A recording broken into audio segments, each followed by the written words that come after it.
So hello students, welcome in today's video, and today we're going to look at some handy words for you to know. Ebigambo, byokumanya, ebyamakulu. Okay, so let's get started.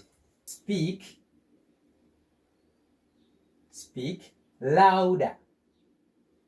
Speak louder. So someone is speaking with a low voice, so you tell him or her to speak louder such that you can hear very well. So speak louder, and this in Luganda is yogerera waggulu. Yogerera waggulu. Yogerera waggulu, such that you can hear very well. Omuntu okubeera nga omuwulira bulungi. So yogerera waggulu. Omuntu waba ayogera mpola omugamba yogerera waggulu, or speak louder mu lulimi Olungereza. Okay, number 2, we have a word, don't fear. Don't. So do not is contracted to don't. So this one means the same. If you don't want to use this don't, you can use do not. It's the same. Some people say don't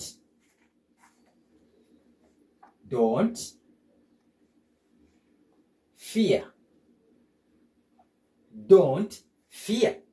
Don't fear mu Luganda tugamba totya. Very simple. Totya. So don't fear that. Totya ekyo oba tokitya ekyo. So don't fear is totya mu lulimi Oluganda.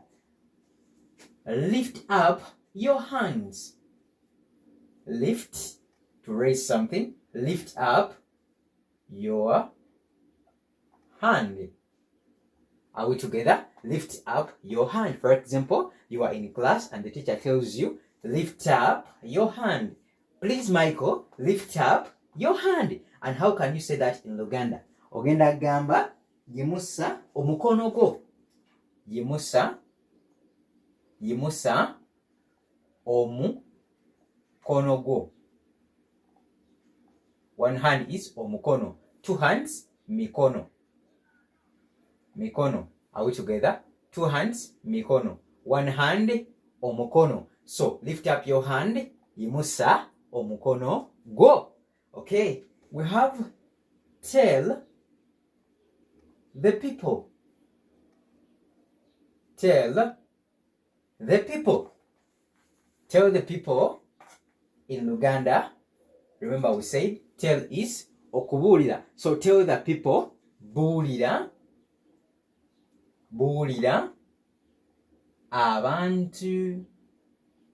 Abantu is people because there are many. That's why we use abantu. So tell the people, buulira abantu. Tulifena, tell the people, buulira abantu. We also have the righteous people. This is commonly used in the Bible. The righteous people. The righteous people. So the righteous people in Luganda is abantu abatuukirivu. Abantu abatuukirivu. So the righteous people is abantu abatuukirivu. Some people say, why me? Why me? It's a question. For instance, you are ordered to do something and you ask, why me? Why me? So why me? Mu Luganda tugamba lwaki nze. Remember we looked at using why, and why is lwaki. So why me? Lwaki nze. Why me? Lwaki nze. Lwaki nze gw'ogamba okola kino. Why me? Lwaki nze. Our life is also common, used in English context. Our life. Life is obulamu. So our life, obulamu bwaffe. Obulamu is life. Obulamu our waffe. Obulamu bwaffe. It's our life. Obulamu bwaffe. Are we together? Okay, let's proceed. Also, people use your life. It's your life. Mind about it. It's your life. Obulamu bwo. Since we're talking about third person singular. Your life. Obulamu bwo. Sorry about that. Obulamu bwo. Your life. Obulamu bwo. Our life. Obulamu bwaffe. Are we together? Your life. Obulamu bwo. Our life. Obulamu bwaffe. Okay, let's proceed with number 9. We also have a phrase called trust in God. Trust in God. Trust in God. Weesige Katonda mu lulimi Oluganda. Weesige Katonda. Weesige Katonda. Trust in God. Weesige Katonda. Let's have an example. Please, you should trust in God with all your heart. Bambi, weesige Katonda n'omutima gwo gwonna. So trust in God is weesige Katonda. Ndowooza tuli ffenna. Okay, let me first rub off this such that I create more space. Weesige Katonda is trust in God. Hope you are understanding what we are talking about today. Some handle words to know. Ebigambo byokumanya. Okay, let's proceed. We also have your place. Number 9. Your place. I'm coming at your place. Your place is your place. Your place is ewuwo. Ewuwo. Oba ekifo kyo.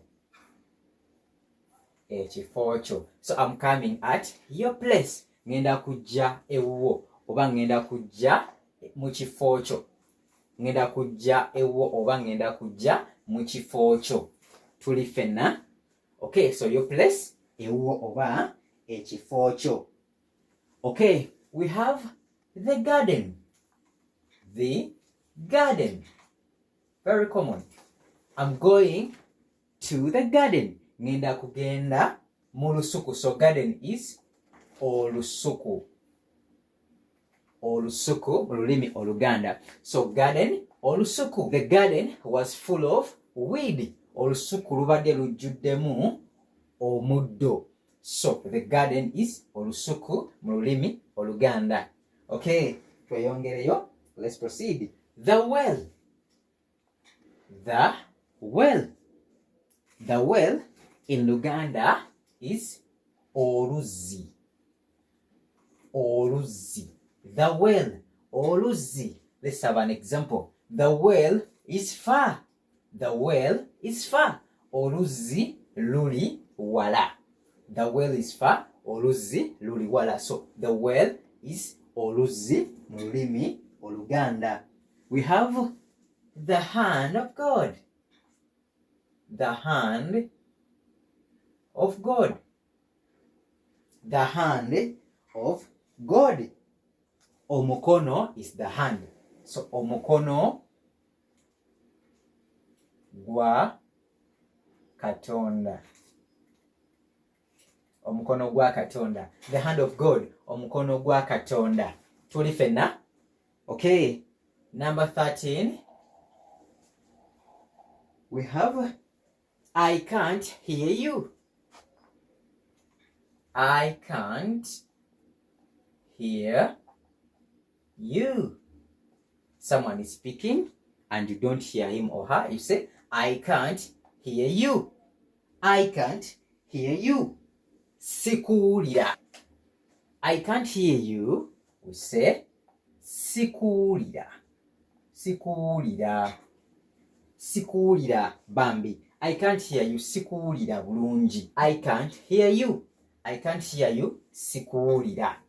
I can't hear you, please. Sikuwulira Bambi. So please, we said, please is Bambi in Luganda. Please so is a polite word that is used in English. Bambi mu Luganda.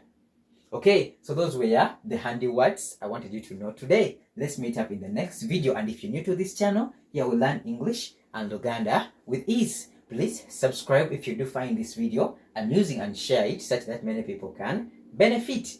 Okay, bye bye. Wait about.